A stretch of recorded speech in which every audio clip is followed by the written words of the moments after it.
Hey, what's up guys? I'm pretty excited about this video. As if you've been following my my channel, you'll know that the guys over at Behlen and Mohawk sent me a whole box of awesome products, and I've been reviewing them. I've been very happy with them. So I decided to do this little tutorial because I think this is gonna look really cool. What I'm gonna show you today is how to do a transparent red flame effect on bare wood. I've sealed the wood, so I shouldn't say bare wood, on a bare wood look. So it's gonna be nice and transparent. You're gonna be able to see the red through there, and I think it's gonna look awesome. Again, a huge thank you to the people over at Behlen and Mohawk for sending me this stuff and for sponsoring some of my videos. I've been enjoying working with them, and I think I'm gonna enjoy working with them on this as well. So that's enough of me yammering on without actually doing anything. I'm gonna bring you in closer now and you can take a look at how I do this. So I start off here just by scuffing up my sealer to make sure that my new paint will stick. I gotta make sure that that's abraded properly and cleaned off. So I clean it off after, and now I'm going in to apply my masking so that I can set my pattern out. I'm just using regular masking tape for this, relatively wide masking tape, but masking tape nonetheless, something that's easy to find at just your average hardware store. So I'm going to lay that on there with very little overlap, and then I'm going to go ahead and draw my pattern.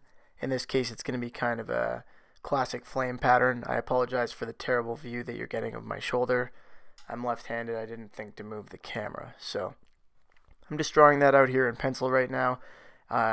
Using a French curve or something like that is probably a good idea. I am terrible at drawing flames, so I apologize for how bad this is going to turn out as far as the shape goes. But the technique still works the same regardless of what you are actually drawing on there. Once that's all drawn out, it's time to take a razor blade and go ahead and cut it out. Make sure you're using a fresh razor blade so you don't have to push hard. The sharper the blade, the better, so a brand new one every time is a good idea. That way you don't have to push and you are less likely to end up gouging into your surface. This is particularly important if you're painting on something that's actually, worth something and not this silly pine board that I'm using. But either way, it's always a good idea. Use a fresh razor blade pretty much every time you start a new masking project. Once I've got this all cut out, it's just time to peel it out. If you layer the masking tape a little bit and you start at the side that is underneath, a lot of times a whole bunch of it will come out at once. If you don't want to have a whole bunch come out at once because you want to make sure you're checking that everything was cut properly, you can start on the opposite side like I've done.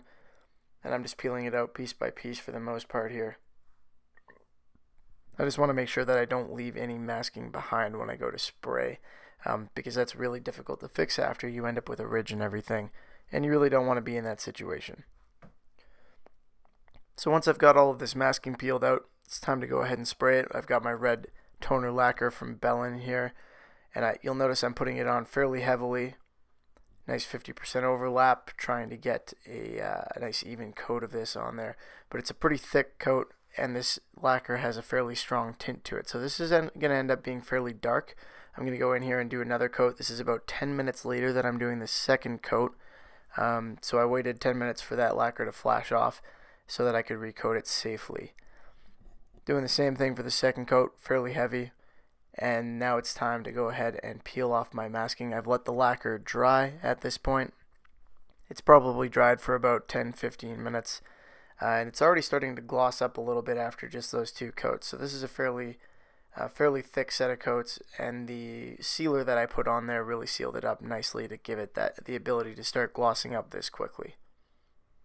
And that's about it. I've peeled everything off now. Oh, I missed a spot. That was foolish. That's about it.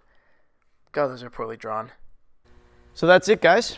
Pretty straightforward. It only took the two products here. The the vinyl sealer, a couple coats of that, waited for that to dry, scuffed it up, and then taped it off and went at it with the guitar toner lacquer. So I'm pretty fond of these products. They're working really well. I'm really glad they sent them to me.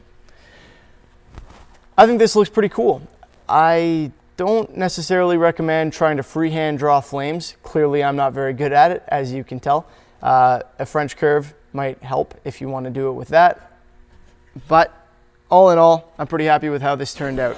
Now, if you're trying to get this more transparent, it is nice and transparent now, but it's also pretty dark because this is a pretty strong toner. So if you want to get it more transparent, You can do just one coat instead of two, or you can do lighter coats. You may have noticed I did reasonably heavy coats there. I've actually got a little bit of a gloss building up on here already. Once you've done this, you go in with your clear coat, your clear lacquer, and you can just finish it off like normal. So I hope you guys found this useful. I'm going to post a link to the website for these products in case you're interested in checking them out, because I'm pretty happy with how they're performing. And if they give me the links for Amazon, I'll post the links for those as well. So if you're interested in picking them up on Amazon, just go through the link in the description if it's there. Hopefully it's there, and have a go at it. So I hope you guys found the video useful, or at least entertaining. As always, thanks for watching. I'll see you next time.